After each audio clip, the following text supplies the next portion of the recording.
¿Cómo están? Bienvenidas, bienvenidos al escenario del poder. Comienza Stock disponible por Vía X. Conversaciones necesarias en este Chile que estamos escribiendo día a día, pero ya lo sabes, para proyectar nuestro futuro hace falta el poder de la historia.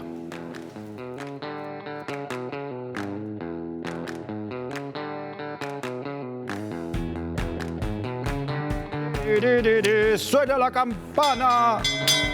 Está bien, Pablo, de la campana, profe. Sí, sí, muy atento. Al tercer año ya, está bien, ¿eh? ¿Y cuántos años llevamos hablando de profesor de historia ya? Mucho tiempo. Oh, no lo tengo claro. Que quede para la historia.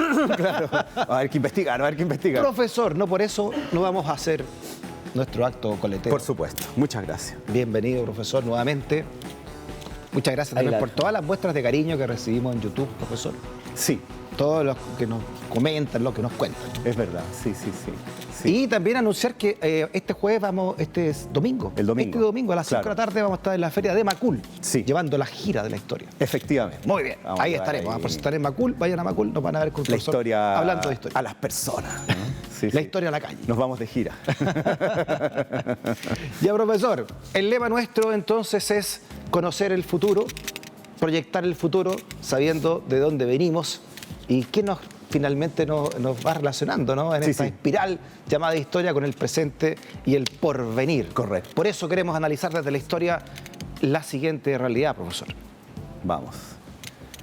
Maduro rompe de facto relaciones diplomáticas con Chile y gobierno tilda por primera vez de dictadura al régimen chavista, dice este sitio ex ante.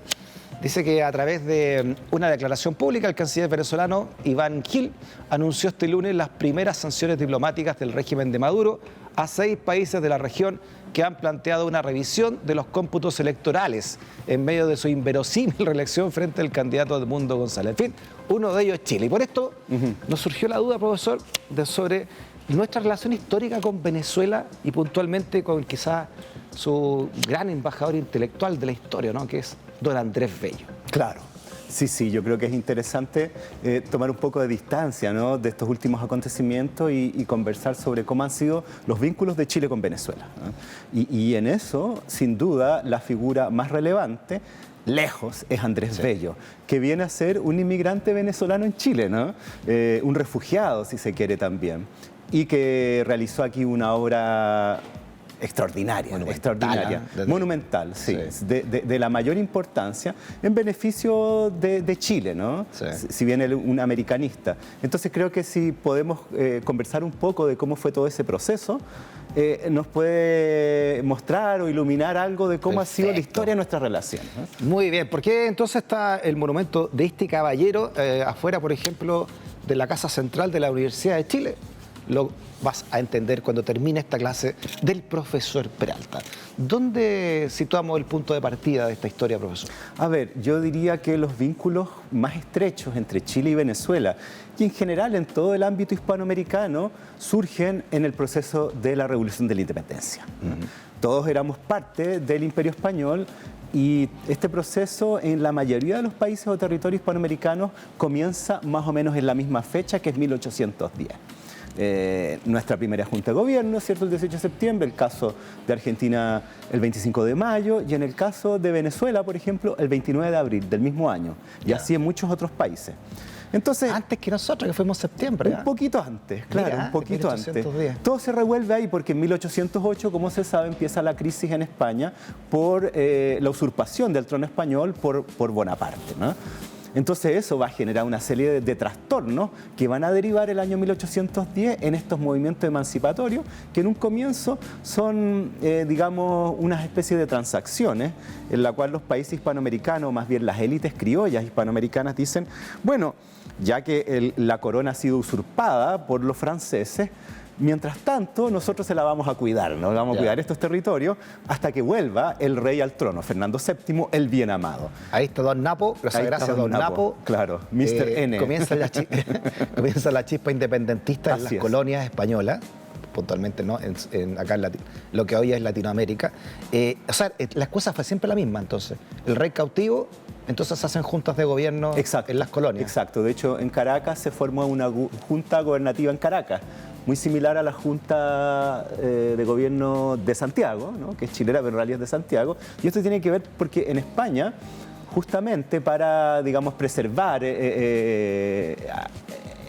a la corona, se arma una junta en la ciudad de Cádiz. Entonces se empieza a imitar esa experiencia más o menos en Hispanoamérica, porque se dice, bueno, si lo hicieron en la madre patria, ¿no? En la península, no existía todavía ese concepto, hagámosla nosotros también, ¿no? Y esto empieza como un reguero, ¿no? Perfecto. ¿Y cuáles empiezan a surgir ahí los nombres de los que hoy son considerados padres de las respectivas patrias? Exacto, ¿no? exacto. En el caso de Venezuela, Bolívar, bueno, ¿no? El Libertador, ¿no? Don Simón Bolívar. Él participa desde un comienzo de este movimiento, y otro que participa también de este movimiento es Andrés Bello. Ah, perfecto. Él es un intelectual, por así decirlo. Él nace en 1781 y ya a los 18 años es bachiller, ¿no? Es un tipo muy precoz, brillante, que se convierte como en un intelectual del movimiento emancipatorio. Primero un intelectual de la época de la dominación española, hasta unos 10 años operando como un funcionario de la administración colonial española en ámbitos que tienen que ver con la educación y con la administración de gobierno. Esto en 1811, cuando se firma la independencia venezolana, claro. Que Venezuela en ese momento, o hasta ese momento, pertenecía al Reino de Granada, ¿no? Venezuela era una capitanía general, lo que había al lado era Colombia, ¿no? Que esa era la Nueva Granada, así le decían. Pero así el virreinato de Granada, ¿por qué las tres banderas hasta el día de hoy son muy parecidas? Lo que pasa es que iguales, ¿no? Cuando comienza este movimiento emancipatorio, que va a tener muchas idas y vueltas, como en el caso chileno, ¿no? Que la patria vieja, que la reconquista, y que son bien similares. De hecho, la reconquista española de Chile en 1814, en Venezuela es la misma época, ¿no? Viene como esta arremetida, esta vuelta, digamos, de restauración monárquica. Luego viene lo que podría ser el caso venezolano como la patria nueva, y la época ya de las guerras de independencia y liberación, donde está Simón Bolívar, ¿cierto?, ahí operando con mucho brillo. Y tras lograrse la independencia se crea la Gran Colombia, que va a ser una parte del sueño bolivariano de Unión Americana, pero que solo va a alcanzar a operar por unos cuantos años, hasta el año de su muerte, y ahí todo se desarma, y que va a unir a Venezuela, Colombia, Panamá y Ecuador en un solo país, y esa es la Gran Colombia. Perfecto. Entonces de ahí viene que los colores de su bandera sean tan similares, porque durante unos buenos 7 años fueron una sola nación. Perfecto. Ahí está entonces, por eso el germen de la bandera y son tan parecidas. Exacto, eso era la Gran Colombia finalmente, sí. Que parte del virreinato de Granada en ese momento. Claro. Ya, profesor, y Andrés Bello ya destaca entonces como un intelectual independentista. Inmediatamente. Por ejemplo, ya en 1808, cuando llega la imprenta a Venezuela, unos pocos años antes que acá, él es el encargado de la imprenta. O sea, ya estaba claro que era un intelectual y un literato del mayor nivel como para hacerle cargo de esa tarea, que es la que aquí va a hacer Camilo Enríquez. ¿Y qué tipo de independentista era Andrés Bello? Bueno, a ver, eso va a ir evolucionando, ¿no? La primera misión importante que le dan es a los pocos meses de declararse esta junta de Caracas, o sea, esto en abril, el mes de junio, lo envían a Londres. Y lo envían a Londres junto con Simón Bolívar. O sea, una misión muy importante. Van ellos dos y además otro, digamos, funcionario o revolucionario más bien venezolano, que es Luis López. Y estos tres se van a Londres, el mismo 1810, al tiro, a conseguir el reconocimiento político de Inglaterra a estas nuevas naciones, ¿no? Porque resulta que Inglaterra había sido el enemigo tradicional de España y viceversa, ¿no? Entonces se buscaba el apoyo británico y también dineros británicos para llevar adelante esta tarea. Se buscaban armas, era traer soldados mercenarios, una serie de, digamos, de misiones que este grupo se le encomienda para apoyar la revolución venezolana. Entonces llegan a Londres estos tres, ¿no? Y bueno, inmediatamente empiezan a hacer gestiones para conseguir este reconocimiento y estos dineros. Pero ahí tienen un grave problema. Resulta que con la invasión francesa a España, España ha roto la tradicional alianza con Francia y con los Borbones y se hace enemigo de España, ¿no? Evidentemente para resistir la invasión. En consecuencia, aliado de Inglaterra. Y a Inglaterra le interesa más derrotar a Napoleón que unos paisitos que ni siquiera existen. Era más peligroso Napoleón. Por supuesto. Que lo único que quería era atravesar el charco, ¿no? Y hacerse de Inglaterra, ¿no? Y hacerse de Inglaterra. Él instala Napoleón en un momento, como no puede atravesar el charco, un bloqueo económico comercial, ¿no? Yeah. Y ese es uno de los motivos de la invasión de España. En fin, entonces los ingleses, el gobierno inglés, mira a estos personajes con mucho recelo. Yeah. Pero los ingleses, por otro lado... Esta ilustración, la invasión de Napoleón a España. A España. Mira. O sea, ahí la excusa es ocupar Portugal, que es aliado de Inglaterra. Y el rey español le dice, bueno, pasen, chiquillos. Pasen nomás. Y pasen, y no se fueron más. Uno sabe cuándo llegan, pero no cuándo se van, ¿no? O sea, ¿Cómo echamos a Napoleón? Claro. Dejó al hermano ahí. No, échate a Napoleón y su ejército, ¿no? Entonces ahí se hace aliado de Inglaterra. Ya, perfecto. Pero los ingleses, por otro lado, siempre con el ojo en los negocios. Dicen, bueno, con la caída del dominio español, este enorme mercado hispanoamericano queda abierto. Entonces tampoco nos podemos pelear con estos tipos. Y empiezan a hacer un doble juego, ¿no? Entre que no se pelean con España, pero también reciben a estos, como calificaba el embajador español, insurgentes, ¿no? Y habían perdido las colonias en América del Norte. Claro. O sea, su presencia en el continente americano era bastante mínima. Estaban en el Caribe, en Jamaica y sería, ¿no? Entonces era muy apetecible este nuevo continente emancipado, ¿no? Sumamente Esta América del Sur. Era un mercado gigantesco. Entonces los ingleses se quedan ahí, ¿no? Maniobrando. Entonces, en esas circunstancias, Simón Bolívar, que ve que esto no avanza de la manera que él quería, se vuelve a Venezuela a seguir con las luchas de la independencia y ya derechamente en las guerras, ¿no? Y Bello se queda en Inglaterra, en Londres, continuando esta misión. Mire la siguiente gráfica, profesor, que habla precisamente de lo que usted está contando. Mire. Dice el oficio de la Suprema Junta Venezolana, esto por supuesto, ¿no? Del 6 de marzo de 1811. Dicen los venezolanos.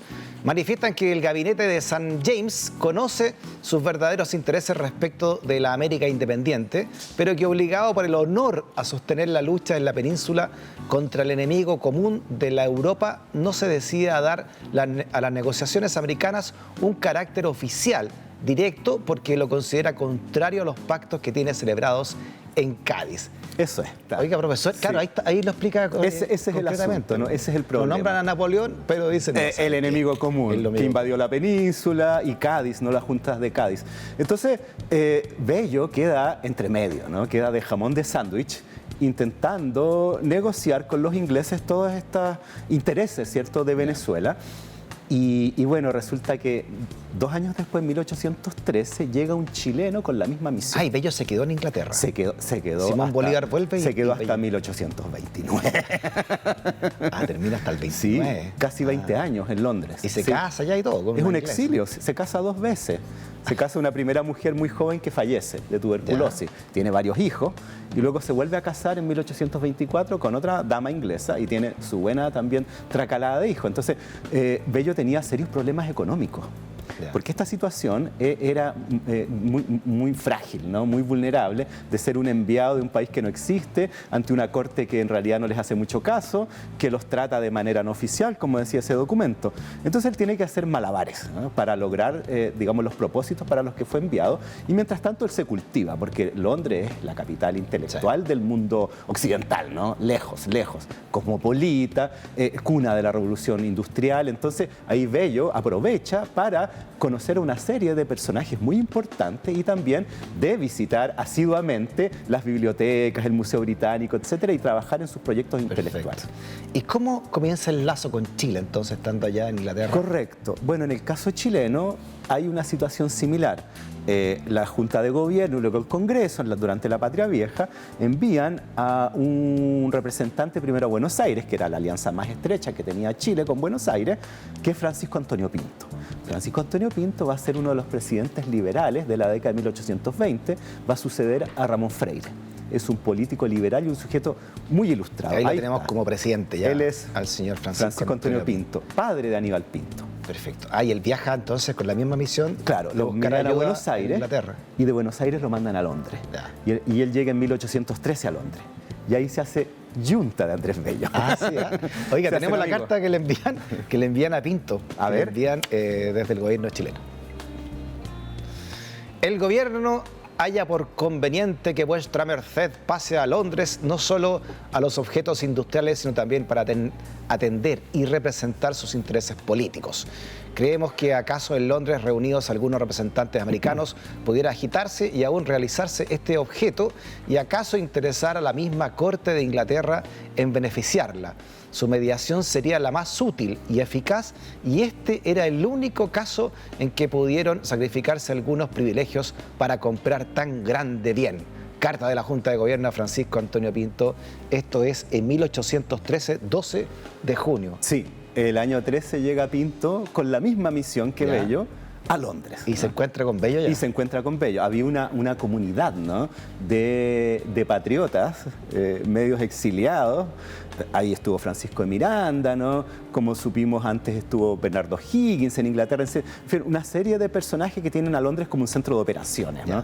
Además de la ilustración, ¿eh? Sí, mucho efectivamente, cercano. Porque a los que envían son sujetos que tengan un desarrollo intelectual más o menos importante, que sepan el idioma, que sean capaces, ¿no?, de conseguir esos objetivos. Entonces mandan a Pinto, ¿no?, a Francisco Antonio Pinto, y se hace amigo de Andrés Bello, ¿no? Pero ahí tienen estas dificultades que ya conversábamos de la alianza de Inglaterra con España, ¿no? Entonces la misión no fructifera mucho y peor aún, el año 1814, al año siguiente, viene la Reconquista Española. Ah, claro. Entonces viene la Reconquista Española en Chile, ¿cierto? Mariano Osorio, que desembarca en Talcahuano, todas las campañas del año 14 hasta el desastre de Rancagua. Perfecto. En Venezuela pasa más o menos lo mismo. A fines del 14 son derrotados los revolucionarios venezolanos. No hay país. Son enviados de un país que no existe. ¿Te imagináis la situación? Claro, imagínate. O sea, votados en Londres representando a nadie. A nadie. Ya no le llega plata, evidentemente.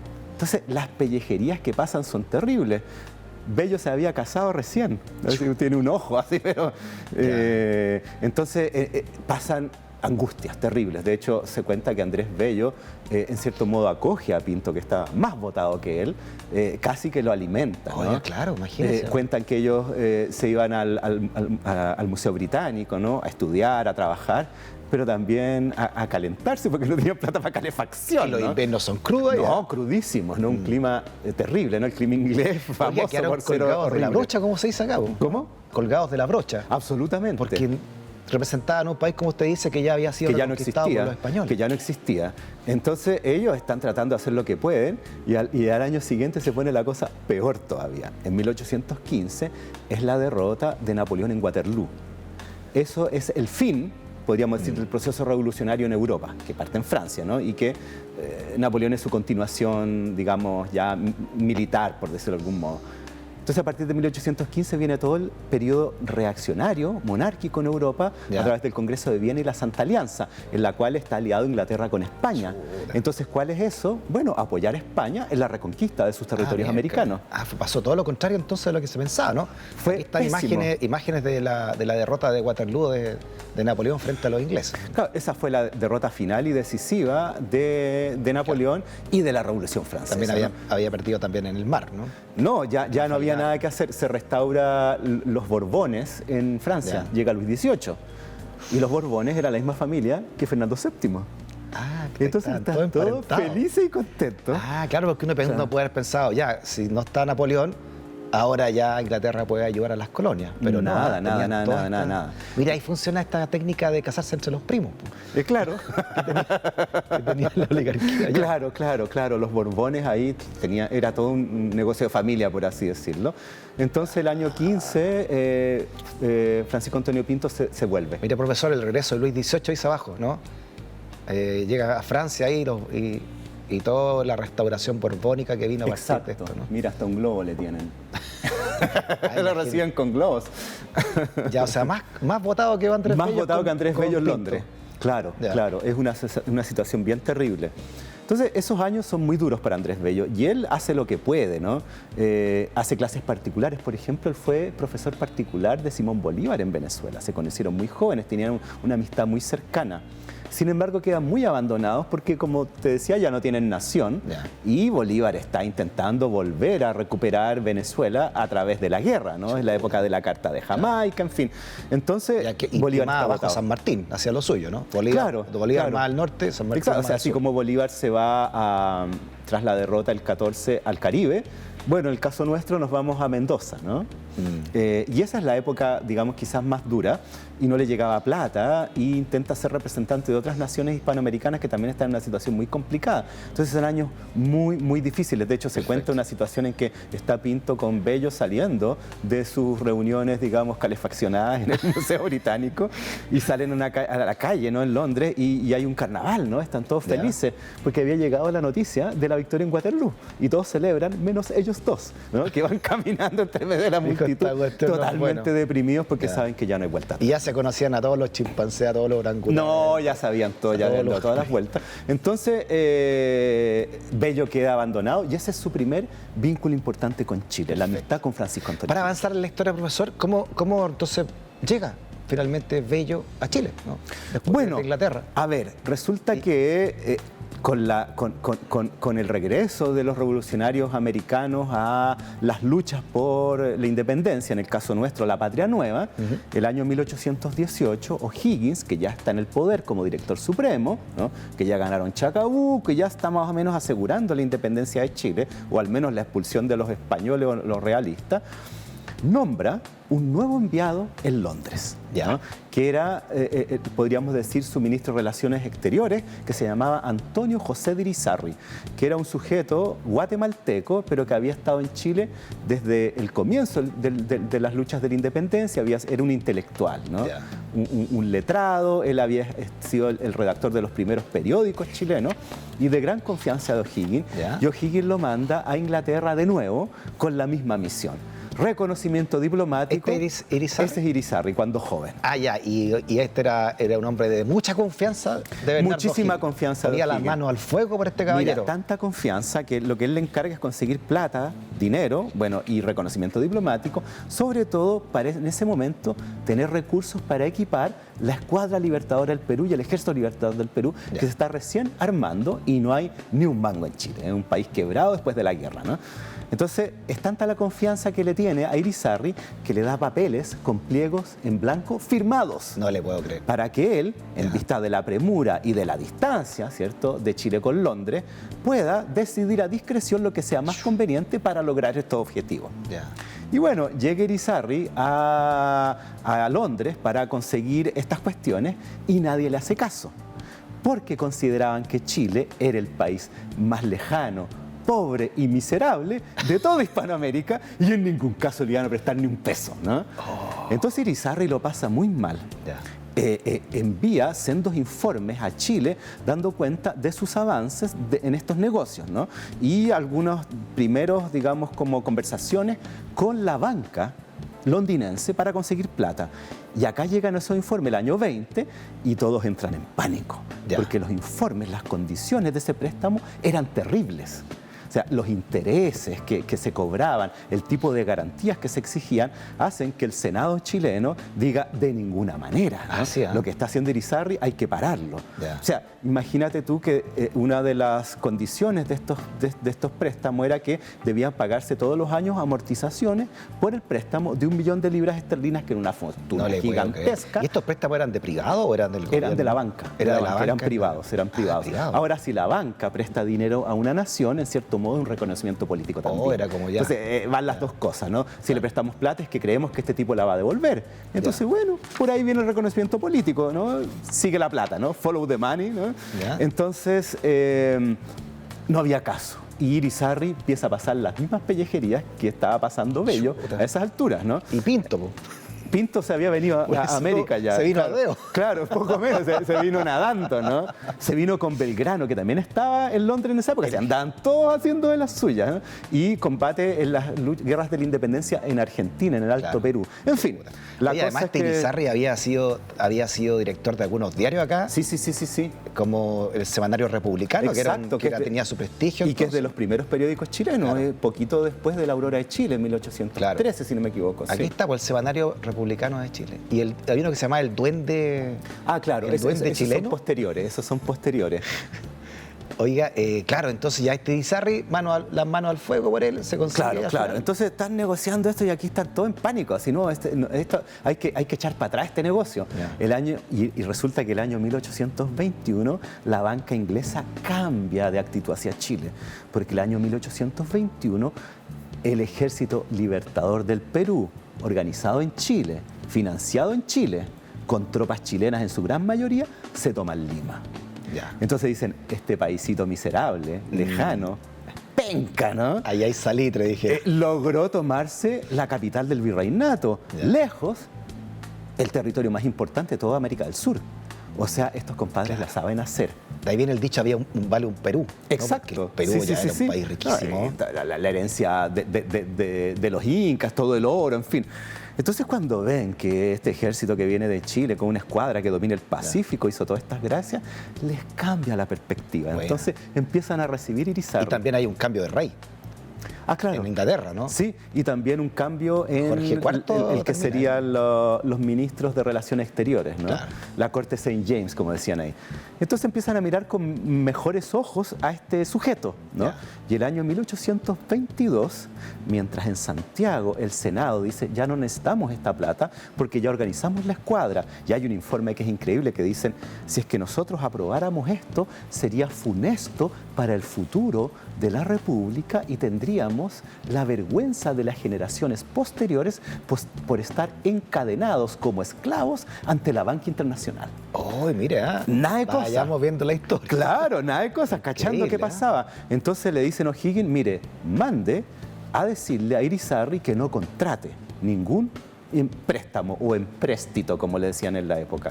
Irizarry no hace caso, porque ya le estaban ofreciendo estos préstamos de 1 billón de libras, porque en vista de este cambio a la situación de Chile, y además el préstamo tenía un premio para que lo negociara. Ah, 20.000 libras de entrada. Esa era firmado. La cometa de Irizarry. Exacto.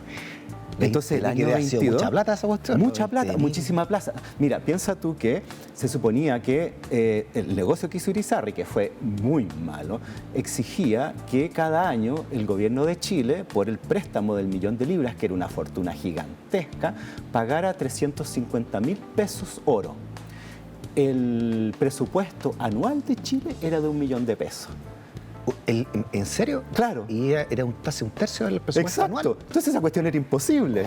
No se podía. Era malo para Chile, pero buen negocio para Irizarry, ¿eh? Buenísimo. Entonces Irizarry lo firma igual y le dan la comisión de las 10.000 libras y empieza a administrar la plata. Ese mismo año 22, como ya veía que iba a tener dinero, contrata a Andrés Bello como secretario de la legación chilena en Londres, o sea, como su secretario personal. Y ahí nuevamente Andrés Bello entra en contacto con Chile. No le puedo creer. Entonces lo tienen de secretario. Y a fin de año llega la noticia a Chile de que Irizarry había contratado el préstamo, cuando todos habían dicho que no. Imagínate que... ¿Y mandó la plata para acá por último? O sea, a fin de año llega la primera partida de monedas de oro. Ya. Las consecuencias de esas son tremendas, porque aquí había mucha sospecha por estas operaciones de Irizarry, a quien no le tenían confianza. Diego Barros Arana dice que es una persona, tiene una personalidad desordenada y una dudosa moralidad. Ese era Irizarry, ¿no? Qué elegante para decir no, que era me encanta. Una personalidad desordenada. Una dudosa moralidad. Una dudosa moralidad. Ya. Entonces, acá dicen, bueno, este negocio, y van a preguntarle al que era el superintendente de moneda, que era Santiago Portales, padre de Diego Portales. Y Santiago Portales le dice, de ninguna manera, esto es funesto. Y Irizarry la firma igual y llega los documentos de que ya estaba firmado. Ahí está Irizarry ya mayor. Ah, llegó a viejo este. Ahí está. Sí, mira, ahí está. Sí. No, este tiene más aventuras. Ay, mira, ahí bien vestido. Sí. Ese es un uniforme diplomático de la época. Entonces, acá personaje este gallo, Irizarry, se conoce poco. Se conoce poco y es bien fascinante. El padre de los corruptos en Chile. O sea, este contrato del empréstito británico hecho por Antonio José Irizarry es el inicio de la deuda externa chilena. Nah. Eso es. Eso es. Él inicia. Ese viejo pelado que está ahí, él firma la deuda externa chilena. No había Contraloría, no había nada. O sea, quizás que hizo con la plata. Tanto el escándalo que el Senado dice, bueno, veamos los papeles de las instrucciones dadas a Irizarry a ver si esto está en regla o no, porque nosotros queremos deshacer esta cuestión. Ya. Y resulta que no había papel ninguno porque O'Higgins le había dado pilegos en blanco. Claro, plenipotenciario el tipo. Exacto. Oiga, es uno de los profesor, qué motivos de la increíble. caída de O'Higgins. Esto llega a fines del año 1822 y a inicios del 23 cae O'Higgins. Claro, la abdicación de O'Higgins. Exacto. De hecho, a fin de año llegan las primeras remesas de oro. ¿Y tú sabes cómo se le alargan los colmillos a la élite santiaguina cuando ve llegar estas lucas? Entonces, ¿qué hacemos con esta plata? Ya tenemos la escuadra, esta deuda es insólita, hay que hacer que la plata produzca, ¿no? O'Higgins dice, bueno, formemos un banco nacional, pero no alcanza a formarse nada ¿Ya? porque al mes siguiente lo votan, ¿no? Entonces la llegada de este dinero y la firma del empréstito no solo el inicio de la deuda externa chilena, sino que también es responsable, entre otros motivos, de la caída de Bernardo O'Higgins. O sea, se piteó O'Higgins. Exacto. Oiga, profesor, oye, para seguir con Andrés Bello, pero qué interesante esta historia paralela que está contando. Irizarry, ¿en qué termina finalmente con Bueno, esto? ¿qué pasa? Resulta que aquí está el escándalo tras la caída de O'Higgins y de este empréstito de dudosa moralidad, que el gobierno de Freire dice hay que mandar a alguien para que arregle este desastre. Ramón ¿no? Freire que suceda a O'Higgins. Exacto, Ya. que es el nuevo director supremo del año 1823. Y dicen, bueno, ¿a quién mandamos? A don Mariano Egaña, Lord Callampa. Ay, por eso mandan a Mariano Egaña A Londres, y buscar a por eso Irizarry. Portales le pone Lord Callampa. Entonces mandan a Oiga, Mariano la Egaña a tremenda arreglar misión. este Ahí está despelote, Lord ¿no? Callampa. Ahí está él, ¿no? Mariano Egaña. A esa edad ya ha entrado en carnes, ¿no? Ay, este tiene que ir con la misión De arreglar este y de despelote, traer ¿no? a Irizarry. Pedirle a Irizarry las cuentas. ¿Ya? Y bueno, y otras misiones, pero sobre todo el empréstito, sí, es un desastre, ¿no? Ya. Es un desastre Oh, y la mayúsculo. historia, las novelas, todo, Y profesora. mientras tanto, Bello era secretario de Irizarry, ¿no? Y Irizarry, ya dándose cuenta que había un escándalo en Chile por este asunto, manda a un enviado, de manera, digamos, clandestina, a Chile para que le informe. Y cuando Egaña parte de Valparaíso a Londres con José Miguel de la Barra de secretario, este tipo que se llamaba Agustín Gutiérrez, que era un colombiano o neogranadino, como era, se sube también al barco y los espía. A tal nivel que cuando Egaña llega a Londres, ¿Ya? que además no sabía inglés Egaña, No, que no me puedo creer. lo mandan por su capacidad, por su, digamos, Pero por su ¿cómo mandan a un honestidad. gallo que no sabe Y inglés también, ¿sabéis por a qué lo Londres? mandan? ¿Ya? Porque empezaban los gobiernos liberales y este era conservador, entonces saquémoslo del país. Ah, Así que hay varios motivos ya, ahí. ya. Entonces mandan a Egaña a Londres y resulta que está este Gutiérrez y Egaña no cachaba nada. Entonces Gutiérrez, que sí había estado en Londres y sabía inglés, dice, no se preocupe, yo me encargo de todo, le cuido el equipaje. Y Egaña le dice, qué bueno. Y durante 24 horas se roba el equipaje de Egaña Le roba el con equipaje. todos los documentos y con las órdenes y las comisiones enviadas del gobierno de Chile, en particular de sacar a Irizarry del cargo y recuperar la plata, y se le entrega a Irizarry. ¿Y le roba la plata también? No, los documentos. Los documentos, ya. Egaña tenía plata para mantenerse en su viaje, pero la plata la tenía Irizarry, ¿no? De hecho, bueno, Irizarry ve todos los papeles y decide arrancarse y deja a Andrés Bello entre medio como su secretario de embajada. De hecho, quien va a recibir a Egaña y a De la Barra es Bello. Oiga, profesor, hay testimonios de lo que pensaba precisamente Mariano Egaña de este señor Irizarry. A ver, Mire cómo lo deja la historia. Esta carta de Mariano Egaña a su padre, él que dio muchas cartas a Juan Egaña, Sí, a su sí. papá, ¿no? Es hombre diestro en estos manejos de perfidia y en toda su conducta no me admira tanto su falta de remordimientos, cuando su falta absoluta de pudor. Es asombroso, inaudito su descaro. Poco después hablaremos de la conducta criminal de este hombre de quien se acordará Chile para siempre. Este señor. Aquí estamos. Y aquí estamos recordándolo. Aquí estamos. ¿Cuántos años después? Como No, 200 años empiezan después. a examinar cómo fue el 200. contrato y lo que se piensa, ¿no? Lo que se interpreta de eso es que el contrato él lo hizo con una casa, digamos, financiera, Hunt Hermanos, ¿Ya? porque estaba en connivencia con ellos. Y no solamente le dieron las 20.000 libras de comisión, que era algo que estaba establecido, sino que él se hizo de 100.000 libras esterlinas, ¿no? Otras 20.000 de sueldos atrasados y otras 60.000 de inversiones varias, que fue el informe que le entregó a Egaña un mes después O sea, le de que llegó. robó al naciente Estado chileno. Cara de Querida, palo. Era guatemalteco. Se fue a París a celebrar. Y dejó a Andrés Bello con Egaña. Entonces, cuando Egaña se encuentra con Andrés Bello, dice, bueno, este es igual que el otro. Porque Andrés Bello no tenía idea de estas cosas, no sabía nada, y lo pone Irizarry a dar cara. ¿no? Y Andrés Bello, que Irizarry lo había contratado como secretario de la legación, que lo había invitado a colaborar en una serie de revistas, tenía una deuda de gratitud con Irizarry que lo había sacado de la miseria, ¿no? Sí, Está en una situación súper difícil. De hecho, el 24, Bello se casa por segunda vez, pensando que la cosa viene bien. Bueno, para el casorio Andrés Bello. Y es el mismo año que llega Egaña, ¿no? Entonces es un desastre mayúsculo, mayúsculo, mayúsculo. Y mientras tanto en Chile, que saben que está todo este despelote, dicen, bueno, ¿cómo vamos a pagar esta deuda? Porque empiezan a cobrarse las cuotas. Y está Egaña en Londres, mientras Irizarry está pasándolo, pero bomba, en París. Se compró hasta un barco el compadre, para volver en una fragata. Oye, porque él creía que todavía no estaban para la escuadra, que ya eso era cuento antiguo. Entonces sospechan de Andrés Bello, ¿no? Hay una carta donde precisamente Mariano Egaña habla de la sospecha que tenía con este señor Andrés Bello. Con este tal Bello, mire, Bello López.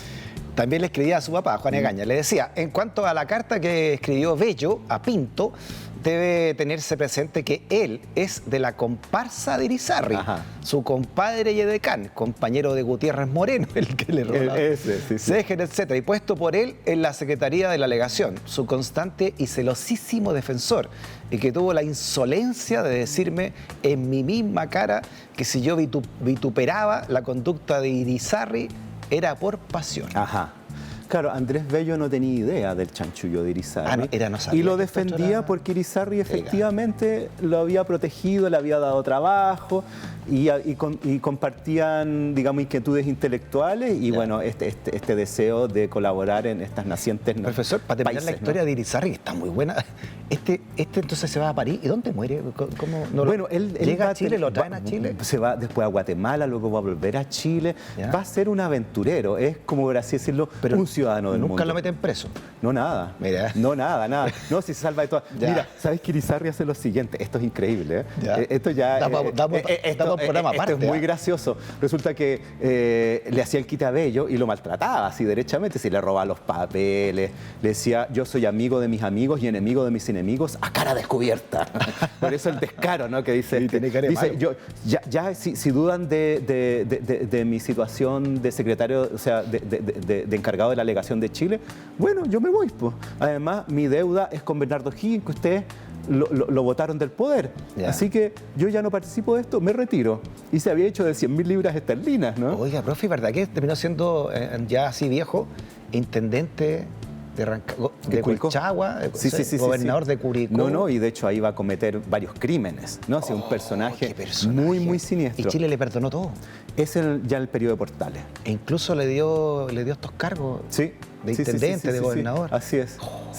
Bueno, fíjate lo que hace resulta que Egaña, entre medio de toda esta zozobra, porque él va a estar entre 1824 y 1829, en Londres. Ahí aprendió inglés. Claro, o sea, en 5 años. Ahí volvió como Lord Callampa, ¿no? Lord Mushroom. Bueno, y la cosa es que Egaña, entre todas estas cuestiones que hacía, le encargó a un artista que hiciera un retrato suyo, del cual sacó varias copias. Me imagino que no que está acá. Mira, no lo sé. No, ese creo que es de Maupassant, de Rugenda. Bueno, la cosa es que se manda a hacer su retrato y Irizarry se hace de uno de los retratos y convence a un empresario británico que comercia con los países sudamericanos, que hacía losas, que confeccionara una partida de basinicas con el rostro de Irizarry, de Egaña en el fondo. Y el tipo lo hace y las envía a Chile y llegan a Valparaíso. Las basinicas con la cara de Mariano Egaña en el fondo, ¿no? Y llegan a Santiago y el gobierno escandalizado. Así que dice que el gobierno intervino y las inutilizó. Oye, Irizarry tenía su... No, sí, era muy divertido. Era un descarado, ¿no? Era un descarado. Entonces, bueno, en esta situación, Bello es visto con desconfianza por Mariano Egaña, pero después se da cuenta que no es así. O sea, en esos 5 años que estuvo allá con él, por supuesto, ahí aprende a conocerlo, ¿no? Y se da cuenta que Andrés Bello es una persona respetable, honorable y que además es un sujeto de la mayor inteligencia y capacidad. Entonces, el año 27, él escribe, entre las muchas cartas que manda a Santiago, recomendando a Andrés Bello. Ya tan amigo, profesor, que finalmente Mariano Egaña termina recomendando en esa carta Exacto, a el Andrés año Bello 27, para Chile. Él Se la escribe una recomienda carta al gobierno chileno Ya. y para su buena A Freire suerte, en ese momento. claro, pero Freire había renunciado a la presidencia y el nuevo presidente era Francisco Antonio Pinto. Que conocía muy bien. Finalmente los astros, ¿no?, Claro. confluyen para la fortuna de Andrés Bello, porque llega esta carta de Andrés Bello por recomendación de Mariano Egaña y Pinto, que lo conocía perfectamente, que había sido su compadre y que lo había ayudado en épocas de mucha necesidad, lo nombra funcionario del Ministerio de Hacienda de Chile. Esto mientras Simón Bolívar tenía abandonado a Andrés Bello en Londres. Entonces, el año 29, vuelve Mariano Egaña a Chile y Andrés Bello acepta el empleo de oficial mayor del Ministerio de Hacienda de Chile y el año 1829 va a llegar a Valparaíso Andrés Bello. Con toda su familia. Con toda su familia, con su segunda esposa y algunos de los hijos de la primera esposa, doña Isabel o Elizabeth Dunn. O sea, le debemos de rebota a Irizarry a Andrés Bello. En cierto modo, Que sí. lo hizo su secretario personal y ahí conoció a Mariano Egaña Así es, así personalmente. es. Ahora, otra cosa. Cuando se sabe cuando llega Egaña el 24 a Londres y aquí en Chile está el desastre con el empréstito, dicen, bueno, ¿cómo van a pagar las cuotas? Porque ya se estaban cobrando en Inglaterra y Egaña se convierte en acreedor, o sea, en deudor, y lo siguen los acreedores, ¿no? El pobre Mariano Egaña arrancando de los acreedores de Irizarry por este préstamo. Entonces acá dicen, bueno, vamos a licitar el préstamo. El gobierno de Freire. ¿Y cómo lo licitamos? Bueno, creando un monopolio. Y ese es el inicio del estanco. Se entrega el negocio del estanco a Portales Sea y compañía. Mira, como rebota la historia. Exacto. Y mientras está Mariano Egaña intentando resolver esta situación, está aquí Diego Portales empezando con su negocio que, como todos sabemos, fracasa. Porque Portales no puede pagar las cuotas. En consecuencia, a Mariano Egaña lo siguen persiguiendo en Londres. Y cuando vuelve a Chile, el contrato del estanco, el gobierno ya de Pinto, lo desestima, se acaba el contrato, Freire, perdón, y eso va a generar el partido político de los estanqueros y la Guerra Civil de 1829 y la entrada de Diego Portales en la política. O sea, el negocio de Irizarry provoca de manera indirecta la caída de O'Higgins, la Guerra Civil del 29 y la llegada de Diego Portales al poder. Tremendo. Oiga, profesor, pero llega Andrés Bello, traído por los liberales. Sí. Y los liberales duran nada. Pues, exacto, él llega en plena Guerra Civil. ¿Qué pasó ahí? ¿Qué pasó ahí? Mariano Egaña, que era conservador, lo recomienda a Diego Portales. Y Diego Portales lo conoce y se da cuenta del valor que tenía Andrés Bello, en consecuencia es contratado por el gobierno conservador. Eso yo creo que habla bien de las autoridades chilenas, que más allá de las inclinaciones políticas, se dan cuenta del valor de estos personajes y tanto liberales como conservadores lo van a valorar muchísimo. Bello tampoco era un liberal muy ultra, ¿no? O sea, yo diría que Andrés Bello, como sufre la experiencia del exilio, 20 años en Londres, en condiciones tan terribles, y luego venir a Chile como un lugar de refugio donde va a permanecer el resto de su vida hasta su fallecimiento en 1865 con más de 80 años, él depende, ¿no?, de la autoridad. Entonces, él se podría decir que tiene una mirada política que es intelectual y filosóficamente liberal, pero al mismo tiempo pragmática, en cuanto a que valera mucho el orden y el orden político para que estas instituciones y prácticas liberales se vayan instalando de manera gradual. Ya, y muere, como usted dice, en Chile ya a muy muy avanzada edad para la época, sobre todo, ¿no? Sí, sí. Está enterrado en Chile. Nos quedan un par de minutos, profesor, pero ¿qué le debemos entonces concretamente a Andrés Bello? Muchísimo. O sea, bueno, las obras más importantes, él es el primer, no el primer rector porque se fue Meneses, pero sí es el primer rector republicano y el creador de la Universidad de Chile. Ni más ni menos. Es el redactor del Código Civil chileno, es el redactor de la Gramática Española para los Americanos, que es el primer texto de gramática española hecha en Hispanoamérica. Es uno de los principales creadores de la política exterior de Chile. Es periodista, va a ser el director del diario El Araucano, que va a ser el principal diario de Chile, va a ser uno de los constructores del Estado chileno, más que de los gobiernos. Y de la intelectualidad, me imagino, también. Absolutamente, estos jóvenes que venían surgiendo absolutamente. En los Él va a ser el padre de las primeras generaciones literarias importantes chilenas, de donde surgen Las Tarrias, el mismo Bilbao y muchísimos otros. Él va a ser el animador de los primeros debates intelectuales intelectuales chilenos en relación al uso de la gramática, en relación al sentido de la historia, en relación a la disputa entre clásicos y románticos, en fin, él va a ser el gran impulsor de la cultura en Chile en el sentido más amplio. De hecho, el discurso inaugural de la Universidad de Chile, él tiene una frase que es muy famosa que dice: todas las verdades se tocan, en el sentido de que él es un pensador universal, ¿no? Qué buena frase esa. Sí. Todas las verdades se tocan. Efectivamente. Claro, porque hay muchas verdades, ¿no? Sí. Sobre todo en ese momento, especialmente existencialista. Sí, es un pensador universal, ¿no? Es como lo decía el profesor Carlos Osandón cuando yo estaba en el programa de posgrado en la Chile: es nuestro Hegel. Es nuestro Hegel, mira. No, es un político, es un literato, es un jurista, es poeta. O sea, un gran constructor entonces de nuestra república. Absolutamente, en absolutamente. el sentido más hermoso de la palabra, ¿no? Sí, así es. Profesor, suena la campana. Hay que salir a recreo, profesor. Vamos. A la vuelta, tarea para la casa. Muy bien. Sí, tenemos que hacer tarea para la casa, ¿no? Vamos. Para profundizar en este aspecto de Andrés Bello que interesa. ¿Cierto? Ya, no te vayas de la escuelita. Se pasó, ya, niñas, niños, a recreo. Vuelvan de recreo a clase. De nuevo, de recreo de nuevo. Vamos. Oiga, profesor, que estábamos conversando en comerciales, qué buena historia que contó. Ah, sí, el personaje. ¿Cómo una historia lleva a otra, profesora? Sí, es muy interesante. Y como los temas nacionales se cruzan con otros internacionales, ¿no? Sí, claro. Sí. Y van saltando así como chispas, y pum, pum, pum. Claro, pum. algo así. Imagínate, esto logró que pasara esto otro, Claro. y pasara esto otro. Y los negocios también, ¿no? La platita. Claro. Y deja la reflexión también con Venezuela y con la importancia también de la inmigración cuando llegan personas que vienen a aportar. Imagínense que hubiese sido de nuestra república naciente en esos momentos, siglo XIX, sin la presencia de Andrés Bello. Eso, sí, yo creo que eso es muy importante porque las migraciones recientes y el gran número de venezolanos que han llegado ha generado que muchas personas lo vean con recelo, ¿cierto? Y se identifica con delincuencia.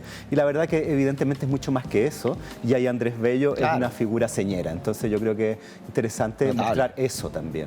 Muy bien, profesor. ¿Qué nos trajo de tarea para la casa? A ver, bueno, las lecturas. Hay muchas biografías y mucho texto sobre Andrés Bello, pero una que es relativamente reciente es la de Iván Jaksic, ¿no?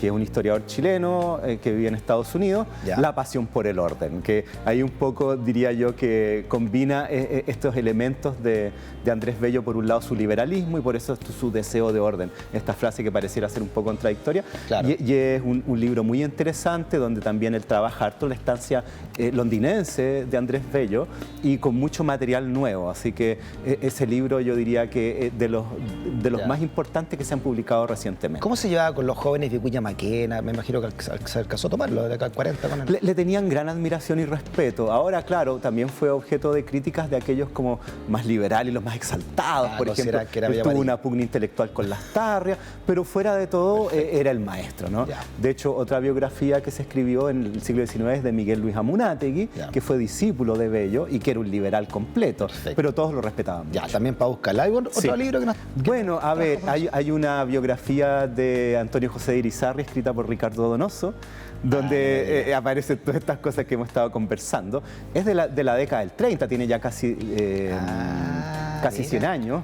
Pero bueno, ahí nos metemos de lleno en este personaje tan controvertido. Escritor y diplomático, así lo nombra Ricardo Donoso. De hecho, el uniforme que utiliza en la foto es del cuerpo diplomático, ¿no? Ese que tiene ahí. Bien diplomático. Sí, bien diplomático, súper diplomático. Uno más, profesor. A ver, bueno, hay un libro que es una recopilación de los papeles de la misión de don Mariano Egaña a Londres, ¿no? De hecho, acá lo tengo, ¿no? Ah, ya. A ver, muéstralo a la cámara, profesor. Documentos de la misión don Mariano Egaña en Londres. Está bueno, ¿eh? 1823-1829, ahí está. Y bueno, ahí están todos los detalles de la misión de Egaña en Londres, valga la redundancia, un libro contundente, y todos los documentos, todas las cartas, todos los informes. ¿Javier González? Sí, Javier González Echeñique, que es quien hace el prólogo y la compilación, ¿no? Y ahí está como conoció a Andrés Bello. Exacto, está todo, todo, está todo. Qué bueno, porque uno se imagina además la época, el Londres de la época. Sí, es muy interesante porque él ahí cuenta un montón de informaciones, además de este tema de Irizarry, el empréstito y su vínculo con Bello. Así que, y tiene el valor de la fuente primaria, ¿no? Uno se mete en lo que escribió Egaña de puño y letra. Suena la campana. Profesor, muchas gracias por contarnos de nuestro pasado nuevamente para entender el presente y proyectar el futuro, ¿no? Que es la única manera, ¿no? Muchas gracias, Freddy. Yo me siento muy contento de que podamos conversar estos temas. Ya, profesor, y el domingo nos encontramos en la Feria del Libro de Macul. Ahí nos vemos. Para los que andan en Macul, a las 5 de la tarde, 5 de la domingo. tarde. Ahí nos vemos. Ahí nos vemos. Exacto. Gracias por la sintonía y por ser parte de esta comunidad del pensamiento. Hasta la próxima. Chao, chao.